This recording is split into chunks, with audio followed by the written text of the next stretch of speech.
مقام صحابہ اور اللہ کے صحابہ کرام رضوان اللہ تعالی علیہم اجمعین کی جلالت شان کیا ہے اور کس طرح شریعت اسلامیہ میں صحابہ کرام رضوان اللہ تعالی علیہم اجمعین کو معیار حق قرار دیا گیا ہے۔ قرآن پاک کو یا احادیث مطہرہ حضرات صحابہ کرام رضوان اللہ تعالی علیہم اجمعین کو اگر درمیان سے نکال دیا جائے گا یا ان پر اعتماد اور بھروسہ نہیں کیا جائے گا تو نہ قرآن پاک کی صداقت اور حقانیت کا یقین لوگوں کے دلوں میں پیدا ہو پائے گا اور نہ جناب رسول اللہ صلی اللہ تعالی علیہ وسلم کی احادیث طیبہ اور فرامین عالیہ کے سلسلے میں اعتماد و عظمت کے جذبات لوگوں کے دلوں میں پیدا ہوگا، کیونکہ ان تمام علوم کو امت تک پہنچانے کا ذریعہ صحابہ کرام رضوان اللہ تعالی علیہم اجمعین کی۔ اسی لیے اسلام دشمن طاقتوں کی ہر زمانے میں یہ کوشش رہی کہ وہ طبقہ صحابہ کو مجروح کر دیں تاکہ جن واسطوں سے دین امت تک پہنچا ہے وہ واسطے کمزور ہو جائیں، اور جب واسطے کمزور ہوں گے تو لازمی طور پر جو ان واسطوں کے ذریعے پہنچنے والی چیز ہوگی، پہنچنے والے امور ہوں گے، ان کے اندر بھی ضعف و کمزوری اور اضمحلال آ جائے۔ جناب رسول اللہ صلی اللہ تعالی علیہ وسلم نے انہی نزاکتوں کو پیش نظر رکھتے ہوئے اپنی حیات طیبہ ہی میں صحابہ کرام رضوان اللہ تعالی علیہ اجمعین کی جلالت شان اور عظمت مقام کے حوالے سے وہ زرنی اور سنہرے جملے ارشاد فرما دیے تھے جو قیامت تک آنے والے انسانوں کے لیے اب مقام صحابہ کے سلسلے میں شہادت و سند کا درجہ رکھنے والا ہے۔ اور نبی کریم علیہ الصلوۃ والسلام کی احادیث طیبہ تو اس موضوع پر بھری ہوئی ہے۔ خود اللہ نے اپنے کلام مقدس میں جا بجا نبی پاک علیہ الصلوۃ والسلام کے اصحاب کے مقام مرتبے کو، ان کے معیار حق ہونے کو، ان کی جلالت شان کو بیان فرمایا۔ صحابہ کے جس طبقے کے سلسلے میں اللہ تعالیٰ نے رضی اللہ عنہم ورضوا عنہ کا تمغہ جاری فرمایا، یہ مجدہ اور خوشخبری پورے طبقہ صحابہ کو سنا دی گئی ہو تو اب بعض تاریخی روایات کا سہارا لے کر اگر طبقہ صحابہ میں کسی کی حیثیت کو مجروح کرنے کی کوشش کی جائے گی تو وہ در حقیقت اللہ رب العزت والجلال کی جانب سے بیان کرتا اس اعلان کے خلاف ورزی ہوگی جس کو اللہ نے اپنے کلام مقدس کا حصہ قرار دیا۔ محض صحابہ کی تنقیص و توہین نہیں ہوگی بلکہ اللہ رب العزت والجلال کے کلام میں بیان کرتا حقیقت کی خلاف ورزی انسان کے لیے لازم ہے۔ نبی کریم علیہ الصلوۃ والسلام کے متعدد ارشادات عالیہ ہیں جن سے صحابہ کے مقام مرتبے کا علم ہوتا ہے۔ فرمایا اصحابی کالنجوم بأیہم اقتدیتم اہتدیتم، پہلے صحابہ میں سے ہر فرد آسمان پر چمکنے والے اس ستارے کی مانند ہے کہ جس سے بھی تم جڑ جاؤ گے، وابستہ ہو جاؤ گے اور جس کے بتائے ہوئے راستے پر زندگی گزارنے والے بن جاؤ گے، راہیاب ہو جاؤ گے، کامیاب ہو جاؤ گے، دنیاوی اور اخروی سعادتیں تمہارا مقدر بن جائیں گی۔ اس مضمون کی متعدد روایات ذخیرہ احادیث میں آپ کو مل جائیں۔ اس کے باوجود بھی ہر زمانے میں دنیا میں ایسے لوگ موجود رہے جو اپنی زبان و قلم سے صحابہ کرام رضوان اللہ تعالی علیہم اجمعین کو تنقید کا نشانہ بناتے رہے، اور ایسے دریدہ تحت تو روز اول سے رہے ہی ہیں۔ صحابہ تو صحابہ بد نصیبوں نے جناب رسول اللہ صلی اللہ تعالی علیہ وسلم پر بھی تنقید کے لشکر چلانے نہیں چھوڑے. کتنے دلیل ہیں تو ایسے ہیں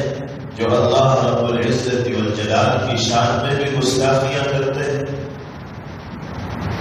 تو شیطان کا مقابلہ اہل حق کی جماعت سے تو روز اول سے ہے. اس طرح کے لوگ در حقیقت حزب الشیطان کا حصہ ہیں اور اسی شیطانی مشن کی تکمیل میں لگے ہوئے ہیں جس کے لیے اجازت شیطان نے اسی وقت لے لی تھی جب اللہ کی جانب سے اس کو ناظر درگاہ قرار دیا گیا تھا. تو اس نے اللہ رب العزت والجلال سے جو مہلت مانگی تھی اس میں یہ بھی تھی کہ میں جس طرح چاہوں لوگوں کو راہ راست سے بھٹکانے کی کوشش کروں، آپ کی بندگی سے ہٹاؤں، صراط مستقیم سے منحرف کروں، تو اللہ نے کھلی چھوٹ دے دی تھی شیطان کو. لیکن ساتھ ساتھ یہ بھی کہا تھا کہ میرے جو مخلص بندے ہوں گے، حقیقی ایمان کے حامل میرے جو بندے ہوں گے، ان پر تیرا داؤ نہیں چل پائے گا، تیرا حملہ ان پر کارگر نہیں ہو پائے گا. لاکھ کوششوں کے باوجود تو میرے ان مخلص بندوں کو اپنے پالے میں لانے میں اور اپنی جماعت میں شامل کرنے میں کامیاب نہیں ہو پائے. تو جو لوگ بھی جس زمانے میں صحابہ کرام رضوان اللہ علیہ اجمعین کو تنقید کا نشانہ بناتے رہے یا آج بنا رہے ہیں، در حقیقت وہ اسی ابلیسی اور شیطانی سازش کا حصہ ہے جو صحابہ کی شخصیات کو امت کے ذہن و دماغ میں مجروح کر کے دین کی بنیادوں کے سلسلے میں جو اعتماد کے جذبات افراد امت کے قلوب میں پائے جاتے ہیں اس کو ختم کرنا چاہتے ہیں. دشمنوں کو یہ چیز چین سے نہیں بیٹھنے دیتی کہ مسلمانوں کا قرآن پاک کے ساتھ ایسا جذباتی لگاؤ کیوں ہے. مسلمانوں کا سرکار دو عالم جناب محمد رسول اللہ صلی اللہ تعالی علیہ وسلم کی شخصیت مبارکہ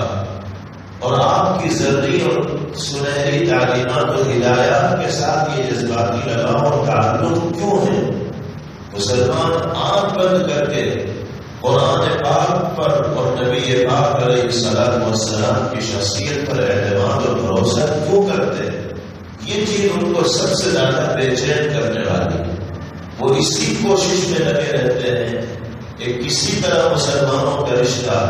قرآن پاک سے کمزور کیا جائے اور مسلمانوں کا جو جذباتی لگاؤ سرکار دو عالم جناب محمد رسول اللہ صلی اللہ تعالی علیہ وسلم سے اس کے اندر ضعف و کمزوری لائی ہے. اس لیے کہ جب قرآن و سنت سے رشتہ اور رابطہ کمزور ہوگا تو پھر کسی بھی دشمن طاقت کو امت کے افراد کو لقمہ تر بنانا آسان ہو جائے گا، اپنا دیوانہ بنانا آسان ہو جائے گا، ان پر اپنا جال بچھا کر سازشوں کا شکار کرنا آسان ہو جائے گا. قرآن و سنت ہمارے اور آپ کے لیے ایک ایسے مضبوط قلعے کی حیثیت رکھنے والی چیزیں ہیں کہ جب تک امت کے افراد ان دو ستونوں سے جڑے رہیں گے تو دنیا کی کوئی طاغوتی طاقت بھی ان کی غیرت کو، حمیت کو، دینی جذبات کو خریدنے میں اور سودا کرنے میں کامیاب نہیں ہوگی اور راہ حق سے ہٹانے میں اور منحرف کرنے میں بھی کامیاب نہیں ہو پائے. نبی کریم علیہ الصلوۃ والسلام جب دنیا سے تشریف لے جا رہے تھے تو آپ نے حضرات صحابہ رضوان اللہ علیہ اجمعین کے درمیان یہی بات تو ارشاد فرمائی تھی کہ ترکت فیکم امرین لن تضلوا ما تمسکتم بهما کتاب اللہ و سنت رسولہ. کوئی ہمیشہ اس دنیا میں رہنے کے لیے نہیں ہے، سب متعینہ ایام اور روز و شب گزار کر دنیا کو خیر آباد کہہ جاتے ہیں. مجھے بھی ہمیشہ اس دنیا میں نہیں رہنا ہے. جب تک اللہ نے میرے لیے زندگی مقدر کی ہے رہوں گا، اور جب وقت موعود آ جائے گا تو بارگاہ الہی میں حاضر ہو جاؤں گا.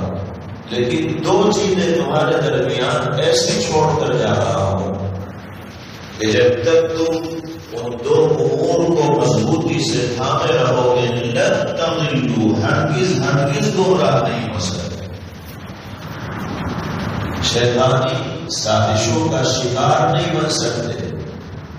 اسلام دشمن طاقتوں کے حملے سے متاثر نہیں ہو سکتے، دینی غیرت و حمیت سے محروم نہیں ہو سکتے،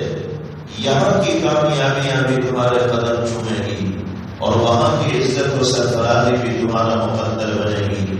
وہ دو چیزیں کیا ہیں؟ کتاب اللہ و سنت رسولہ،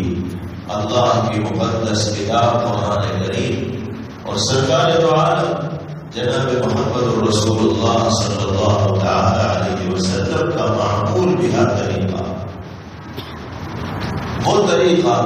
کہ جس پر ساری زندگی پیغمبر علیہ الصلوۃ والسلام عامل رہے، قائم رہے، اسی کو سنت کہا جاتا ہے۔ اللہ کا کرم ہے کہ کتاب و سنت ہی کے خالق بن کر باری تعالیٰ نے ہمیں مدرسوں سے منسلک ہونے کی برکت سے زندگی گزارنے کی توفیق اور سعادت میسر فرمائی۔ تو ہمیں خود تو کتاب و سنت سے مربوط ہو کر زندگی گزارنی ہے ہی، اپنے عوام کو اور سماج و معاشرے میں زندگی گزارنے والے افراد کو بھی اس کا پابند بنانے کی فکر و کوشش کرنی ہے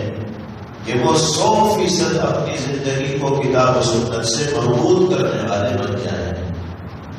کیونکہ ان دو ستونوں سے اور بنیادوں سے اگر مسلمانوں کی زندگی ذرا بھی ادھر ادھر ہوگی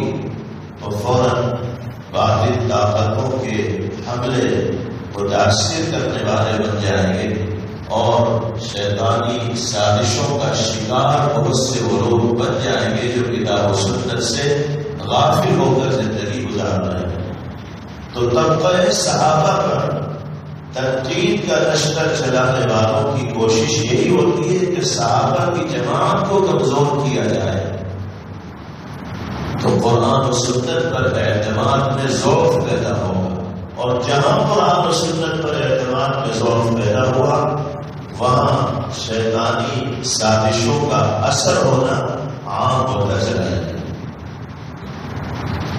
اس لیے عظمت صحابہ تو ہمارے دین و ایمان اور یقین کا حصہ ہے، اور ہم یہ مانتے ہیں کہ جس طرح جناب محمد رسول اللہ صلی اللہ تعالی علیہ وسلم سے ٹوٹ کر محبت کیے بغیر انسان کے ایمان پر کمال کی مہر نہیں لگتی، ایسے ہی طبقہ صحابہ میں سے ہر فرد کے سلسلے میں عظمت و احترام کے جذبات سے اپنے قلوب کو معمور و منور کیے بغیر نبی پاک علیہ الصلوۃ والسلام سے محبت میں کمال کی مہر نہیں لگ سکتی۔ ایمان کے کمال کے لیے پیغمبر علیہ الصلوۃ والسلام سے کامل محبت ضروری، اور نبی پاک علیہ الصلوۃ والسلام سے کمال محبت کا مظاہرہ کرنے کے لیے آپ کی درسگاہ میں تیار ہونے والی جماعت صحابہ کرام رضوان اللہ تعالی علیہم اجمعین میں سے ہر فرد کے ساتھ عظمت و عقیدت و محبت کا رشتہ قائم کرنا ضروری ہے۔ صحابہ کرام رضوان اللہ تعالی علیہم اجمعین معصوم عن الخطا اگرچہ نہیں تھے انبیاء کی طرح، لیکن محفوظ ضرور تھے۔ بشری اور انسانی تقاضوں کی بنا پر غلطیوں کا اور خطاؤں کا صدور بھی ان سے ہوا، لیکن وہ اپنی خطاؤں پر مصر نہ رہے، جمے نہ رہے، بلکہ اللہ کی جانب سے اظہار ندامت کی توفیق ان کو میسر ہوئی، بارگاہ الہی میں عفو و درگزر کے طالب بنے، توبہ کی، اللہ نے سب کے دامن کو پاک و صاف کیا، اور رضی اللہ عنہ ورضوا عنہ کا تمنا ان کے لیے جاری فرمایا۔ جب اخیر میں اللہ کی طرف سے پورے طبقے کے سلسلے میں یہ شہادت و سند جاری کر دی گئی تو اللہ کے صحابہ رضوان اللہ تعالی علیہم اجمعین کے درمیان نقطۂ نظر کے اعتبار سے اگر اختلاف پایا گیا اور وہ اختلافی امور کتب تواریخ میں اور کتب احادیث میں موجود ہیں، تو ان کو بنیاد بنا کر کسی صحابی کو تنقید کا نشانہ بنانا کسی مسلمان کے لیے، یہ دنیا میں بسنے والے کسی انسان کے لیے جائز نہیں ہوگا، درست نہیں ہوگا۔ آپس میں صحابہ کرام رضوان اللہ تعالی علیہم اجمعین کے درمیان جو مشاجرات ہوئے، جو اختلافات رونما ہوئے، اور بعض مواقع پر ان اختلافات نے شدت بھی اختیار کی، تو دونوں جانب جو صحابہ ہوتے تھے وہ کامل خلوص کے ساتھ اپنے موقف پر جمع ہوئے ہوتے تھے۔ ان کے خلوص پر کوئی سوال نہیں کیا جا سکتا۔ ان کے یہ باہمی اختلافات تھے جو ان کے آپسی معاملات میں رونما ہوئے، اور بہت ممکن ہے کہ آپس میں ان کے درمیان صلح صفائی ہوئی ہو، اور پھر اخیر میں خود اللہ رب العزت والجلال نے سب کے لیے رضا و رضوان کا فیصلہ فرما دیا۔ تو ان مشاجرات کو بنیاد بنا کر آج اگر بحث و مباحثہ کیا جائے اور صحابہ کے درمیان تفریق برتی جائے گی، کسی کو تنقید کا نشانہ بنایا جائے گا، تو یہ زیادتی ہوگی، ظلم ہوگا، اور ان اصول کی خلاف ورزی ہوگی جو کتاب و سنت سے حضرات صحابہ کرام رضوان اللہ علیہم اجمعین کے سلسلے میں صادر ہوئے ہیں اور ثابت ہوئے۔ افسوس کی بات ہے کہ موجودہ زمانے میں سیدنا حضرت امیر معاویہ رضی اللہ تعالیٰ جیسے جلیل القدر صحابی رسول کاتب وحی رضی اللہ عنہ کو بھی بعض وہ لوگ جو اپنی جماعت میں شامل سمجھے جاتے رہے ہیں، محض تاریخی روایات کی بنا پر یا کتب احادیث میں موجود مشاجرات صحابہ سے متعلق امور کی بنا پر اتنے سخت اور سست لہجے میں ان کا نام لیتے ہیں کہ ایک انسان تو ایک مسلمان ایک انسان کے لیے بھی یہ روا نہیں کہ وہ صحابی رسول صلی اللہ علیہ وسلم کے سلسلے میں ایسے نازیبا لہجے کا اور نامناسب الفاظ کا استعمال کریں۔ ایسے لوگوں سے متاثر ہونے کی قطعاً ضرورت نہیں، ان کی چرب زبانی سے مرعوب ہونے کی قطعاً ضرورت نہیں، بلکہ اپنے موقف کو حضرات صحابہ کرام رضوان اللہ تعالی علیہم اجمعین کے سلسلے میں اتنا مضبوط اور مستحکم رکھنے کی ضرورت ہے کہ کسی زبان و قلم کے ذریعے گستاخی کرنے والے کی گستاخانہ کلمات کا ہمارے موقف کے اوپر کوئی اثر نہ ہو سکے، اور ہم برملا اور مضبوطی کے ساتھ اس کی دلیل دہنی کا اور زبانی اور قلمی گستاخی کا جواب دے سکیں۔ مدارس اسلامیہ وہ تعلیم گاہیں ہیں، وہ تربیت گاہیں ہیں جہاں حضرات اساتذہ کرام کے ذریعے قرآنی اور نبوی علوم سے امت کے نونہاروں کو روشناس واقف و باخبر کرایا جاتا ہے، وہیں فکری، اعتقادی اور عملی اعتبار سے بھی درست موقف کا حامل بنانے کی کوشش کی جاتی ہے، اور طلبا کی، امت کے افراد کی وہ جماعت مدارس اسلامیہ کے پلیٹ فارم سے تیار کی جاتی ہے جو اگر ایک طرف علمی صلاحیتوں کے حامل ہوں، دوسری طرف فکری اور اعتقادی اعتبار سے بھی راہ پر گامزن ہوں، اور تیسری طرف جو علم انہوں نے ان گہواروں سے اور تعلیم گاہوں سے اور اساتذہ کی زیر تربیت رہ کر حاصل کیا ہے، اس کی روشنی میں زندگی گزارنے والے ہیں۔ نبی کریم علیہ الصلوۃ والسلام نے ایک حدیث پاک میں علماء کی اور طالبان علوم نبوت کی اور دینی خدمتگاروں کی ذمہ داریوں کو بیان فرمایا۔ آپ نے ارشاد فرمایا، اذا ظهرت الفتن او صحبت اصحابی فلیظہر العالم علما ومن لم يفعل ذلك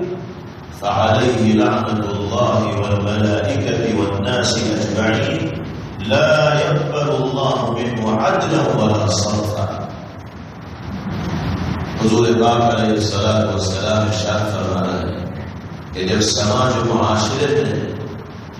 فتنوں کا بازار گرم ہو جائے، نت نئے فتنے جنم لینے لگے، داخلی فتنوں کا بھی سامنا ہو، خارجی فتنوں کا بھی سامنا ہو، اسلامی لبادے میں باطل طاقتیں مسلمانوں کے درمیان پیر پھیلانے لگے، وَسُبَّتْ أَصْحَابِي، اور میرے صحابہ کی شان میں گستاخیاں کی جانے لگی۔ فتنوں کے تذکرے کے ساتھ ساتھ پیغمبر علیہ السلام نے صحابہ کی شان میں تنقیص اور تنقید کرنے والوں کا ذکر کیا، اس لیے کہ آپ جانتے ہیں کہ باطل طاقتیں صحابہ کو نشانہ بنائیں گی، فتنے عام ہونے لگے اور صحابہ کی شان میں گستاخیاں کی جانے لگے، تو اہل حق کی جماعت سے وابستہ حضرات کی کیا ذمہ داری ہے؟ علماء اور طلبہ کی کیا ذمہ داری ہے؟ جن کو اللہ نے دینی اعتبار سے شعور عطا فرمایا ہے، ان کا کیا فریضہ؟ فرمایا فَلْيَظْهَرِ الْعَالِمُ عِلْمًا، ہر جانکار کو اپنی جانکاری اور علم کو عام کرنا چاہیے، ظاہر کرنا چاہیے، لوگوں کو بتانا چاہیے کہ حق کیا ہے، صحیح کیا ہے، غلط کیا ہے، برا کیا ہے۔ وَمَن لَّمْ يَفْعَلْ ذَلِكَ، اور اہل حق کے طبقے سے تعلق رکھنے والے لوگ اگر فتنوں کی گرم بازاری کے باوجود لوگوں کے درمیان آ کر صحیح و غلط کے درمیان فرق و امتیاز کا فریضہ انجام نہیں دیں گے، فَعَلَيْهِ لَعْنَةُ اللَّهِ، تو ان پر اللہ کی بھی پھٹکار ہو، وَالْمَلَائِكَةُ، اللہ کے فرشتوں کی بھی پھٹکار ہوگی، وَالنَّاسِ أَجْمَعِينَ، اور تمام انسانوں کی نگاہ لعنت کے مستحق بنیں گے، اور لا يقبل اللہ منہ عدلا ولا صرفا، نہ اللہ کے یہاں ان کا کوئی فریضہ قابل قبول ہوگا اور نہ کوئی نفل عبادت قابل قبول ہوگا۔ اتنی سخت وعید سرکار عالم جناب محمد رسول اللہ صلی اللہ تعالی علیہ وسلم نے ان لوگوں کے سلسلے میں ارشاد فرمائی ہے جن کو حامل علم صحیح بنایا گیا، حامل دین متین بنایا گیا، جن کو ایک بلند اور اعلیٰ مقصد پر فائز کیا گیا، ان کی ذمہ داری بہت بڑی، انہیں صرف اپنی زندگی کو پیش نظر رکھ کر دنیا میں نہیں جینا ہے بلکہ اپنے گرد و پیش کے احوال سے بھی باخبر رہنا، سماج و معاشرے کی صورتحال کا بھی جائزہ لینا۔ اگر ہم ایک مسجد کے امام ہیں تو اس مسجد کے حلقے میں جتنے گھر آتے ہیں ان کی دینی صورتحال کا علم بھی ہمیں ہونا چاہیے۔ ہماری ماتحتی میں ایسی ٹیم اس علاقے کے اندر سرگرم ہونی چاہیے جو پورے ایریے کی خبر رکھنے والی ہو اور ہر چھوٹی بڑی بات کے بارے میں ہمیں واقفیت دینے والی ہو، ہمیں بتانے والی ہو۔ اچھائیاں عام ہو رہی ہیں تو اس کا علم ہونا چاہیے، اور برائیاں عام ہو رہی ہوں تو اس کا علم ہونا چاہیے۔ جب معلومات ہوگی، سروے کیا جاتا رہے گا، جائزہ لیا جاتا رہے گا،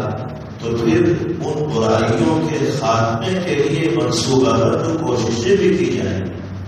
ان برائیوں کے ازالے کے لیے فکر بھی کی جائے گی، سر جوڑ کر لوگ بیٹھیں گے، باہمی مشورہ کریں گے کہ ہمارے سماج و معاشرے میں پچھلے چند ہفتوں سے یہ فکری گمراہی عام ہوتی دکھائی دے رہی ہے، الحاد کی یہ صورتحال پھیلتی دکھائی دے رہی ہے، شراب نوشی عام ہو رہی ہے، جوا عام ہو رہا ہے، اسراف اور فضول خرچی عام ہو رہی ہے۔ اس کے خاتمے کے لیے کیا کوشش کی جائے؟ اگر مہینے میں 2 مرتبہ بھی ہم کچھ ذمہ داروں کے ساتھ اس موضوع پر بیٹھیں گے اور وہاں مشورہ کر کے کوئی نظام طے کریں گے اور دائرۂ عمل طے کریں گے تو 100% کامیابی تو کبھی مل نہیں پاتی۔ 50% بھی اگر کامیابی ملے گی تو اسے کامیابی کہا جائے، 10% بھی کامیابی ملے گی تو کامیابی کہا جائے، 1% بھی اگر کامیابی نہ ملے اور ہم لوگوں کا یہ ذہن بنانے میں کامیاب ہو جائیں کہ یہ غلط ہے اور یہ صحیح ہے تو بھی کامیابی۔ کم سے کم لوگوں کو پتہ تو چلے کہ روشنی کیا ہے اور اندھیرا کیا ہے. ہم لوگوں کے درمیان جاتے نہیں، برائیوں پر روک ٹوک نہیں کرتے، فکری اور ذہنی گمراہیوں سے لوگوں کو بچانے کی کوشش نہیں کرتے، تو لوگوں کو یہ پتہ ہی نہیں چل پاتا کہ حق کیا ہے اور باطل کیا ہے، صحیح کیا ہے، غلط کیا ہے. بہت سے لوگ ایسے بھی ہوتے ہیں جو اہل حق کی درست باتوں کو سن کر فوراً متاثر ہوتے ہیں اور یہ کہتے ہیں کہ آج تک ہمیں کسی نے بتایا ہی نہیں تھا کہ صحیح کیا ہے غلط. تو جب تک ذمہ داری کا احساس نہیں ہوگا اور اس ذمہ داری کی انجام دہی کے لیے منظم اور منصوبہ کوششیں نہیں کی جائیں گی، اس وقت تک وہاں کو کامیابی ملنا آسان نہیں. اور یہ حقیقت ہے کہ فتنے اس تیزی کے ساتھ موجودہ دور میں عام ہو رہے ہیں. اس سے پہلے دنیا میں اتنی کثرت کے ساتھ فتنوں کا شیوع اور رعوع نہ رہا ہو. اور جو زمانہ قیامت کے قریب ہوتا چلا جائے گا، فتنوں کی بہتات ہوتی چلی جائے گی. کتاب الفتن احادیث طیبہ کی کتابوں میں مستقل باب ہے جس میں اسی موضوع سے متعلق روایات جناب رسول اللہ صلی اللہ علیہ وسلم کی ذکر کی گئی.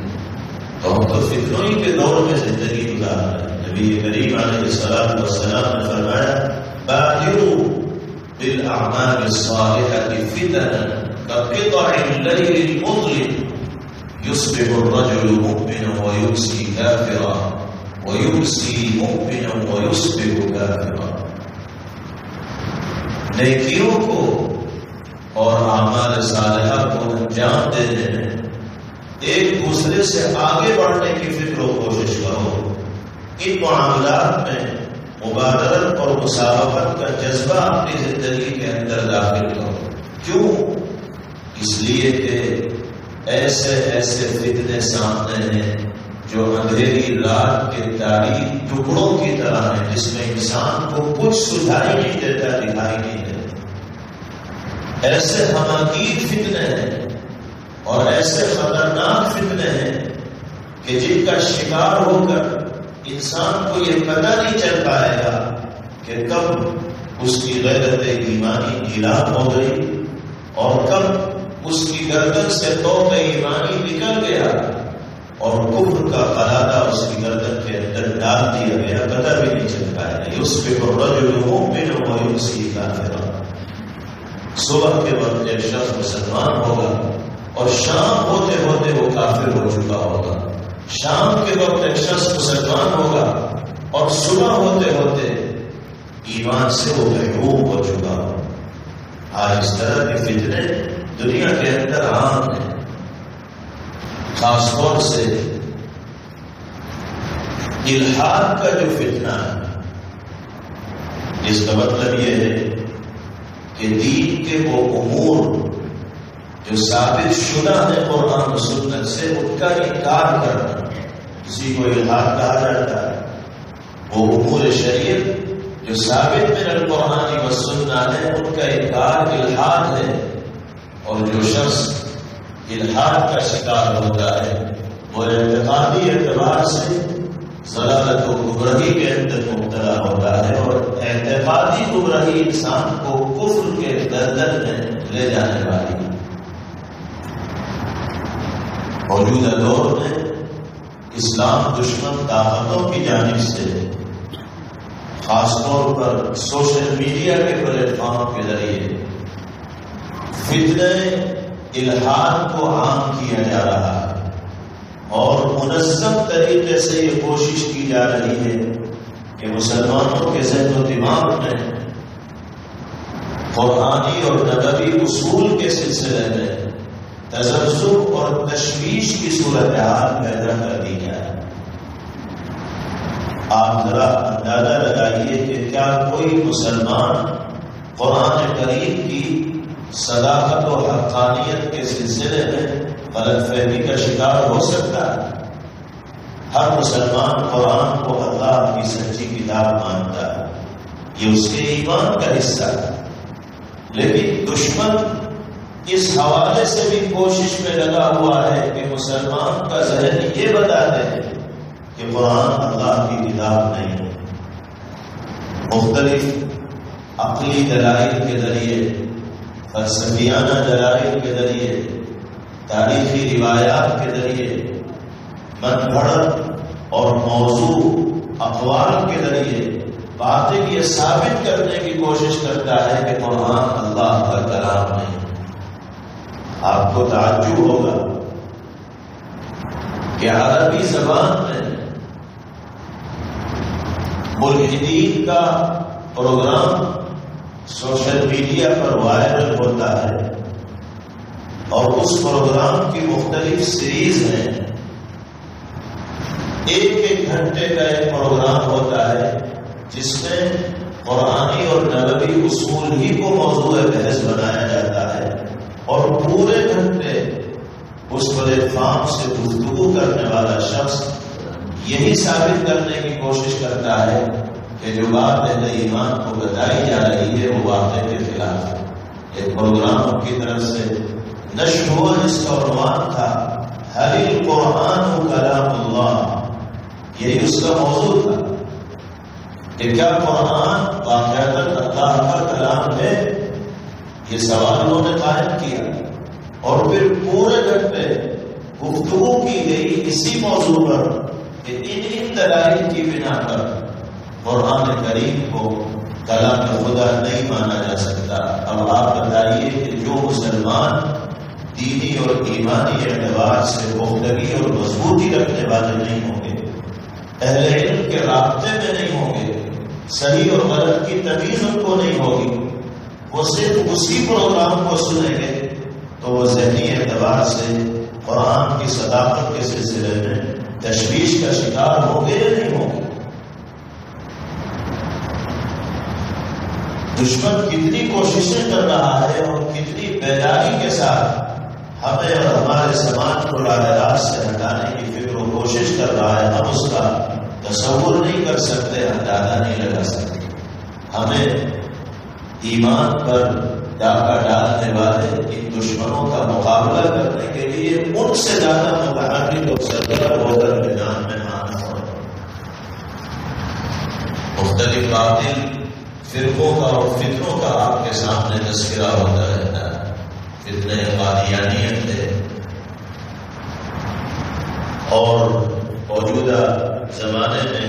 شکیلیت کا فتنہ جگہ جگہ پاؤں پھیلا رہا ہے، جس نے بہتریت کا دعویٰ کیا، اور افسوس اس بات پر ہے کہ مسلمانوں کا ایک طبقہ اس باطل آواز کی بھی ہاں میں ہاں ملانے کے لیے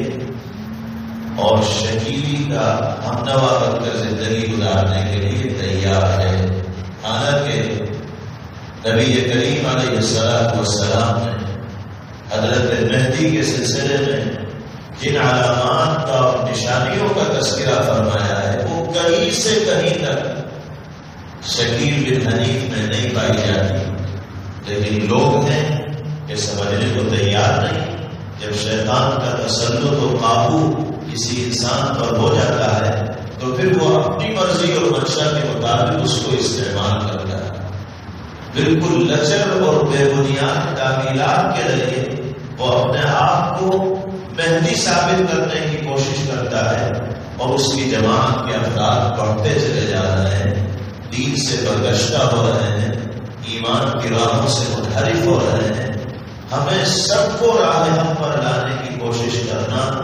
اپنا فریض منصبی جاننا چاہیے، اپنی مسئولیت، اپنا واجب اور اپنی ذمہ داری تصور کرنا چاہیے، اس لیے کہ اللہ نے اپنے کرم سے اہل حق کے اداروں سے، اہل حق کی جماعت سے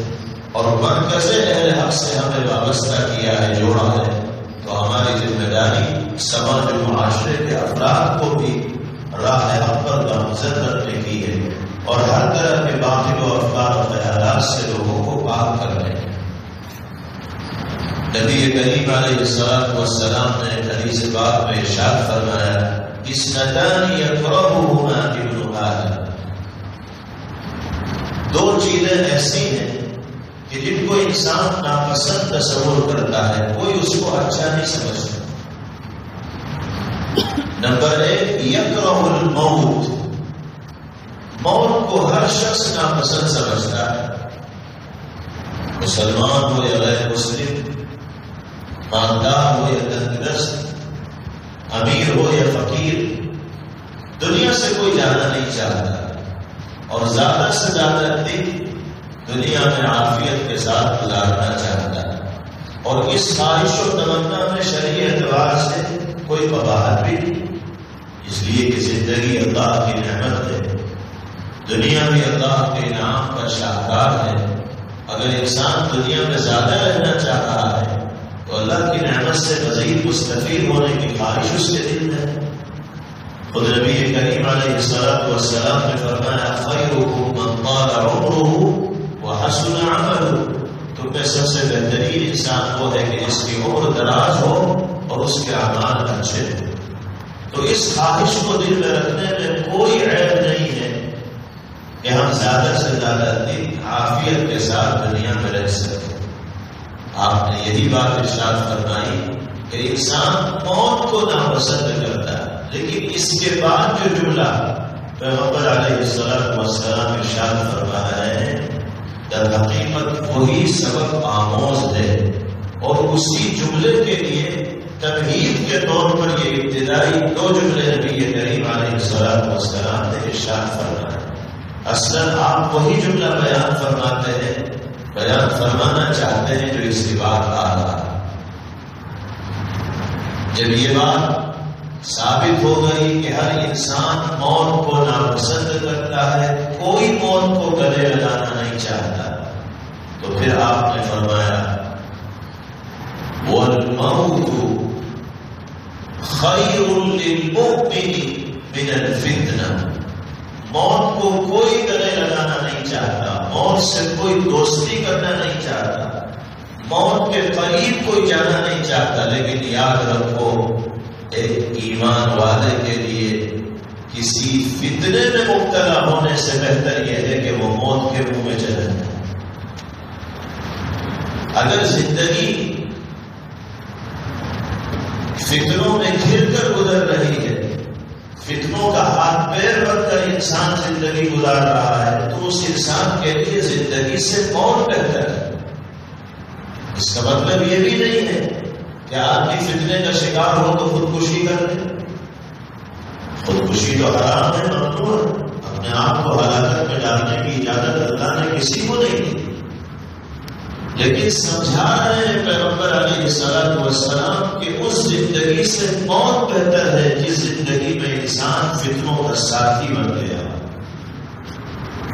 اور فتنوں کی مختلف قسمیں ہیں، بے دینی کا فتنہ ہے، الحاد کا فتنہ ہے، غیرعربی کا فتنہ ہے، بدعات و خرافات کا فتنہ ہے، عورتوں کا فتنہ ہے، مال کا فتنہ ہے، اولاد کا فتنہ ہے۔ بلکہ حضرات علماء تو اس کے عموم کو بیان کرتے ہوئے ارشاد فرماتے ہیں کہ ہر طرح کی بدعملی اور گناہ کے اندر ملوث ہونا من وجہ فتنہ ہے۔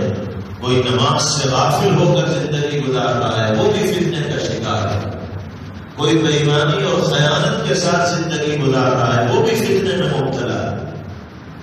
کوئی قرآن و سنت کی تعلیمات سے دور ہو کر زندگی گزار رہا ہے، وہ بھی فتنے میں مبتلا ہے، کوئی اپنی مذہبی ذمہ داریوں کی انجام دہی سے غافل ہو کر زندگی گزار رہا ہے، وہ بھی فتنے میں مبتلا ہے۔ کسی طرح کے فتنے میں بھی مبتلا ہونے کو نبی کریم علیہ السلام نے اتنا ناپسندیدہ قرار دیا ہے کہ اس سے بہتر آپ فرما رہے ہیں موت کے منہ میں چلے جائیں۔ اس سے اندازہ لگایا جا سکتا ہے کہ اپنے آپ کو اور اپنے سماج کو فتنوں سے باخبر رکھنا ہمارے اور آپ کے لیے کتنا ضروری ہے، اور یہ ہماری ذمہ داریوں میں سے کتنی اہم ذمہ داری اور فریضہ ہے۔ اس کی انجام دہی اللہ تعالیٰ ہم سب کے لیے آسان فرمائے۔ آخری جملہ آپ نے ارشاد فرمایا وَيَكْرَهُ الْمَوْتُ وَيَكْرَهُ قِلَّةَ الْمَالِ وَقِلَّةُ الْمَالِ أَقَلُّ الْحِسَابِ، فرمایا کہ انسان مال کی کمی کو بھی پسند نہیں کرتا. ہر آدمی چاہتا ہے کہ مال و دولت کی فراوانی ہو، مال و دولت کی بہتات ہو. اس میں بھی کوئی عیب نہیں ہے اگر صحیح راستے سے مال حاصل کیا جا رہا ہو اور صحیح مصرف میں مال خرچ کیا جا رہا ہو تو صاحب ثروت ہونا یہ کوئی برائی کی چیز نہیں. لیکن انسان قلت مال کو ناپسند کرتا ہے اور کثرت مال کی خواہش دل کے اندر ہوتی. وہ قلت المال اقل للحساب. آپ نے فرمایا کہ مال کی کمی انسان کو ناپسند تو ضرور ہے، لیکن حساب و کتاب کے دن جو دنیا میں مالی اعتبار سے کم حیثیت کی زندگی گزارنے والے ہوں گے ان کا حساب و کتاب سہل اور آسان ہوگا. اس لیے کہ جس کے خرچے کم ہوں گے تو اس کے حساب کی جو شیٹ بنے گی وہ بھی تو مختصر ہوگی، تو اسے زیادہ وقت حساب و کتاب کے لیے نہیں لگانا پڑے گا، اس کی چیکنگ زیادہ نہیں ہوگی، آسانی کے ساتھ وہ منزلوں کو عبور کرتا ہوا اور پار کرتا ہوا چلا جائے. بہرحال اللہ تعالیٰ نے ہمیں جس مصروفیت و مشغولیت سے وابستہ کیا ہے اور جن ذمہ داریوں کا حامل بنایا ہے اس کا تقاضا یہ ہے کہ ہم صرف اپنی زندگی کو پیش نظر رکھ کر زندگی گزارنے والے نہ ہوں، بلکہ اپنے گرد و پیش اور اپنے سماج و معاشرے کے احوال کا اور کیفیات کا جائزہ لینے والے ہوں، امر بالمعروف اور نہی عن المنکر کا فریضہ انجام دینے والے ہوں. فتنے رونما ہو تو ان کے تعاقب کو اپنی ذمہ داری سمجھا جائے. خاص طور پر علماء دیوبند کی جس حلقے سے اللہ نے ہمیں وابستہ فرمایا ہے ان کی تو تعریف پہلے دن سے یہی رہی ہے کہ ہر فتنے کو ضائع کرنے میں اور ختم